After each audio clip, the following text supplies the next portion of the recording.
Okay, welcome back to my channel. I want to say ahead of time if my dog barks or there are certain interruptions at the way. That might happen just because I'm recording from home. But in this video, I wanted to get out a short video of a sketch of an argument that's been in my mind that I've wanted to write down so that at a later date I can sort of flesh this out. And I call it the cumulative cosmological argument. And this is partially motivated by the video Joe Schmid put out lately, responding to over 100 videos or 100 arguments, although he probably has put out over 100 videos, responding to arguments for the existence of God. And some of his critiques I take to be pretty good, though what I want to do is reformulate and recast what I take to be the heart of the arguments in a mode that I think gives them more force. And I call this sort of method of cosmological argument the cumulative cosmological argument. So let's dive into that. Now, Joe Schmid's critique of the cosmological arguments, I'll summarize really briefly, though I really encourage you to watch his videos if you want a more in-depth critique of the arguments. My oversimplified summary is this. Cosmological arguments don't get you to a theistic hypothesis. So for example, in Aquinas' first way, I'll explain this briefly, Aquinas assumes an Aristotelian metaphysic. What that basically means is he assumes this potency-act distinction. So if something has potential, I have the potential to be bald, that means it's a way that a thing could actually be if other circumstances or something sort of actualize that potential state. So I am potentially bald. I'm not actually bald, thank goodness, but I'm potentially bald. And that potency would be actualized by something causing that. So for example, a hairdresser giving me a haircut. It would be actualized. My baldness would be reduced from potency to act in this Aristotelian picture.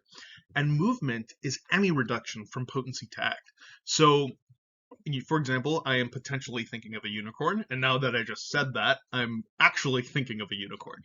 That itself, in Aristotle's framework, is movement. Even though it's not physical movement, it's a reduction from potency to act. So Aquinas essentially argues that everything around us is a mix, as far as we can tell, is a mix of potency and act, except what we'll find is a first mover. So for example, I am potentially making this video, or at least I'll have potentially ended this video. I'm actually making this video, but I am in a state of potentially ending this video. Now, for that potency to be actualized, there has to be something that's already in act to actualize it. So to give a standard example, if I'm throwing a ball, the ball is potentially flying across the air, and that potency is actualized by my arm's movement, which is an actuality of the arm. The arm is actually a movement, which actualizes the ball moving through the air. Aquinas argues that anything that goes from potency to act, anything that's in movement in that sense, requires some prior thing to be actual, so that that actuality can reduce the potency to act in whatever thing we're talking about. Well, that chain can't go on forever, and so you arrive at an unmoved mover, something that's purely actual and that's not actualized by anything external to itself, and he calls that God. Now, Leibnizian contingency arguments are pretty similar in that it argues that certain things are contingent. Now, in the discourse today, what that more or less means is that if something is contingent, it could have been a different way. And so if something could be a different way, we need an explanation for why it is the way it is. So suppose we find ourselves in a universe where there are just turtles everywhere. Conceivably, that universe could have been different. It could have been a universe full of horses, or our universe. We need an explanation for why we find ourselves in a universe of horses. First cause arguments like the Kalam, also the argument will go, won't get you fully to a God. It might get you to something that's timeless, transcendent, spaceless, immaterial, etc., but it doesn't necessarily get you to something conscious.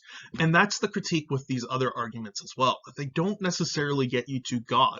So with Aquinas' first way, the argument will go that any sort of causal chain can terminate on something that's actual in one respect, but maybe not actual in other respects. So, for example, a pot, the example Joe uses, I believe, is that a pot that's heating might start a chain of sort of heated things.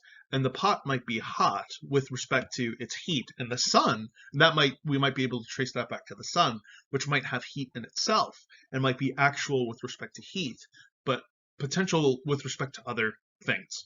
I hope I've summarized that okay. And later on, I'll address the specific arguments raised, because I don't think all of the critiques quite work, but that's not the scope of this video. My point in this video is to raise a cumulative method for the cosmological argument, and this isn't to be confused with cumulative case apologetics, though there's overlap. In cumulative case apologetics, an apologist will give multiple sorts of different arguments with the conclusion that God exists, and will argue that the cumulative force of all of those arguments leads to the Judeo-Christian worldview. That's fine, that's just not what I'm doing here. Not quite what I'm doing here anyway. Now, what I want to do is use reason to highlight different aspects of reality and then assemble a picture from those different aspects. So I want to ask the question, what aspects of reality can reason show us? Can we see by the light of reason? And can we assemble some sort of coherent picture from those aspects of reality? This is similar to an approach taken by Josh Rasmussen in his book, The Bridge of Reason. I'm just sort of extending that method to cosmological arguments. Now, here are my assumptions that I won't defend in this video, but that do need to be defended and that I will defend at a later time. In this video, again, I'm just sketching the argument. But the assumptions I'm taking into this argument are causal finitism. So for those of you who are unfamiliar, roughly, causal finitism is the thesis that for any sort of chain of elements in a series that depend on each other for their being, that chain must be finite. So for example, suppose I'm getting a raise, and my boss has to ask his boss, and that boss has to ask their boss. That chain, causal finitism claims, cannot go on forever, or else the raise would never come to be, it would never come to me if that chain went on forever. Moral realism, roughly, is the thesis that there are features of moral reality that are objective and independent, exist independently of whatever we think them to be. So basically something is not right or wrong because we think it's right or wrong, but there's some feature of reality which makes things right or wrong. Aesthetic objectivism applies the same thing about moral realism to beauty. It's a similar thesis, but with respect to beauty. The irreducibility of consciousness states that consciousness cannot be reduced to physical things, and in this I'm actually excluding what we'll define later as strong emergence. I think strong emergence is a form of trying to deny sort of the irreducibility of consciousness.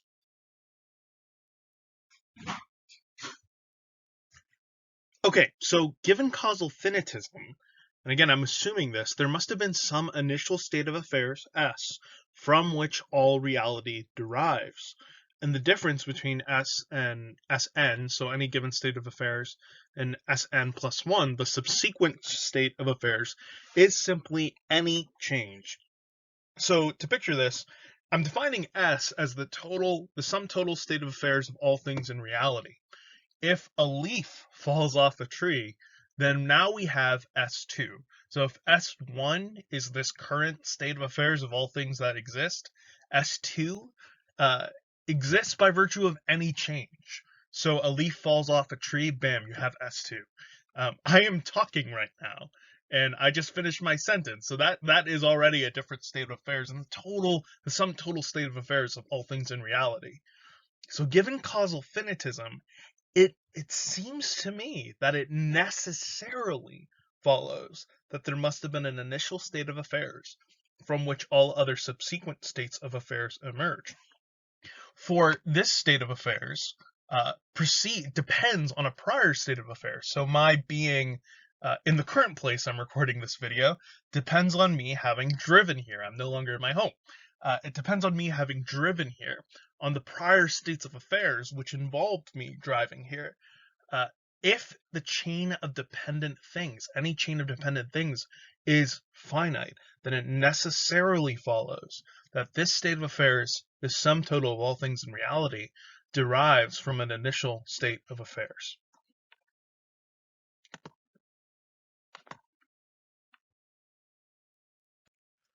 Okay, so let's correlate the pieces and start to assemble them. So with moral realism, if moral realism is true, and again, I will defend these in more detail, each piece in more detail, but if moral realism is true, then this initial state of affairs must be such that it grounds the possibility for moral reality. So our state of affairs derives itself and derives its being from that initial state of affairs. And because something doesn't just come into being from nothing, being doesn't just sort of, as it were, pop into being without any prior being. Even virtual particles seem to collapse from a wave function, or from a sea of fluctuating energy or a vacuum or whatever. Being doesn't come into being from non-being. Thus, that initial state of affairs must be able to ground the present reality of moral realism. Aesthetic realism. If beauty is objective, then that initial state of affairs must be such that it grounds the possibility for beauty. The being of beauty must derive from the being of that initial state of affairs. The irreducibility of consciousness would entail that this initial state of affairs must be such that it contains consciousness either in its whole or in at least some of its parts irreducibly. That consciousness is sort of a characteristic element from this.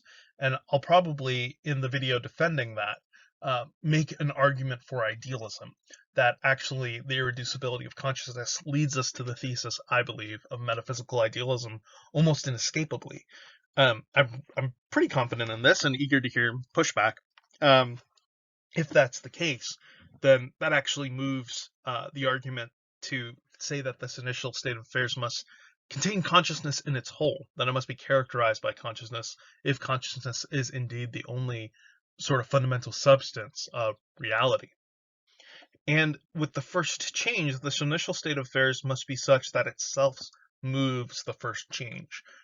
We have to give an account of its self-moving, that first change. Okay, so if we formalize the argument, we can sort of summarize it like this. Premise 1, any chain of dependent things must be finite. Premise 2, the current total state of affairs of all things that exist within whoops, I mistyped this. The current total state of affairs of all things within a chain of dependent exists. Oh no, I didn't mistype it. My bad. Exists within a chain of dependent things. There we go. Therefore, the current total state of affairs of all things exists within a finite chain of dependent things. It just follows from premise 1 and 2. Premise 4, any finite chain of dependent things has, that is a typo, has a first member. Conclusion 2, premise 5, the chain in which this current state of affairs exists has a first member. That again follows from premise 3 and 4. Premise 6, since the current state of affairs derives its being from this initial state of affairs, the initial state of affairs must contain in itself the resources to ground the features of moral realism, aesthetic realism, and the irreducibility of consciousness. If something grounds the features of moral realism, aesthetic realism, and the irreducibility of consciousness, then that something is most likely a personal something.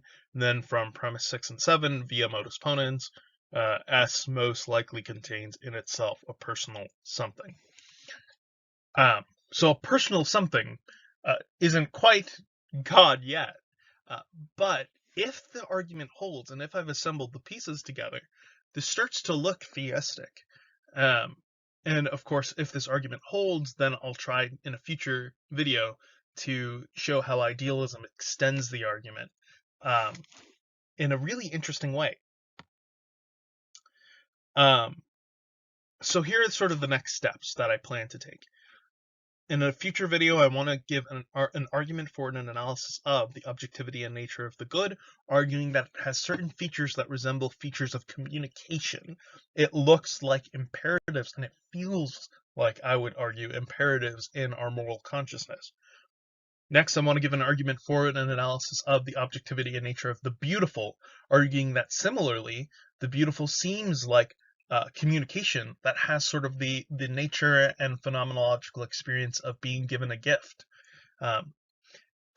Now, then I want to argue for the objectivity and nature of consciousness, including within that an argument for metaphysical idealism. And then I want to give an argument for an analysis of the nature of self-movement and its implications, arguing that self-movement is best explained either two ways, either with a principle of self-movement or via free will. Then I want to assemble the picture to show how an idealist metaphysic coheres these pieces argued for into a picture of God as the good, the beautiful, and the source of all that is. So, if I correlate these pieces correctly, and if these arguments you find convincing, then they'll sort of combine together to give a cumulative picture of an argument and a world that is grounded by the God who is the good, the beautiful, and the truth, and the source of all that is. Thank you for watching. I look forward to hearing pushback.